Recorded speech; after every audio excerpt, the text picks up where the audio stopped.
4.5 సంవత్సరాల కాలంలో రాష్ట్ర అభివృద్ధిలో వైసీపీ ప్రభుత్వం విఫలమైందని టీడీపీ నగర అధ్యక్షుడు డేగల ప్రభాకర్ అన్నారు. జగన్ రాష్ట్రాన్ని అప్పుల ఆంధ్రప్రదేశ్గా చేశారని ఆరోపించారు. జిల్లా తెలుగుదేశం పార్టీ కార్యాలయంలో డేగల ప్రభాకర్ మీడియాతో మాట్లాడుతూ ఉద్యోగుల జీతాల కోసం ప్రభుత్వం ప్రతి నెల అప్పులు చేస్తుందన్నారు. జగన్ పాలనతో 30 సంవత్సరాలు రాష్ట్రం అభివృద్ధిలో వెనకబడిందన్నారు. రాష్ట్ర అభివృద్ధి చంద్రబాబుతోనే సాధ్యమవుతుందన్నారు. కాపులను ఆదుకునేందుకు చంద్రబాబు కాపు కార్పొరేషన్ ఏర్పాటు చేస్తే జగన్ కాపులకు అన్యాయం చేశారన్నారు. విదేశీ విద్యా దీవెన కోసం చంద్రబాబు ప్రభుత్వంలో 250 కోట్లు ఖర్చు చేశారన్నారు. కాపుల ఓట్లు అడిగే నైతిక విలువ వైసీపీకి లేదన్నారు.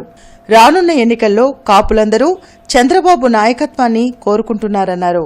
పరిపాలన శాతగాని ముఖ్యమంత్రిని కనీసం ప్రెస్ ముందుకు వచ్చి కూడా మాట్లాడలేని స్థితిలో ఉన్నటువంటి ఈ జగన్మోహన్ రెడ్డిని పంపించాలని చెప్పి దృఢ నిశ్చయంతో ఉన్నారు.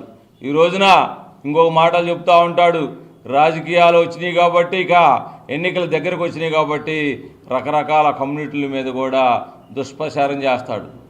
ముఖ్యంగా కాపు కమ్యూనిటీకి అత్యంత ద్రోహం చేసినటువంటి ఈ జగన్మోహన్ రెడ్డి వచ్చిన దగ్గర నుంచి కసిగా కాపు కమ్యూనిటీని అనేక రకాలుగా వంశించినటువంటి, ఏ మాత్రం కమ్యూనిటీకి ఏ అభివృద్ధి కార్యక్రమం కానీ సంక్షేమ కార్యక్రమం కానీ చేయనటువంటి ముఖ్యమంత్రి ఎవరైనా ఉన్నారంటే జగన్మోహన్ రెడ్డి.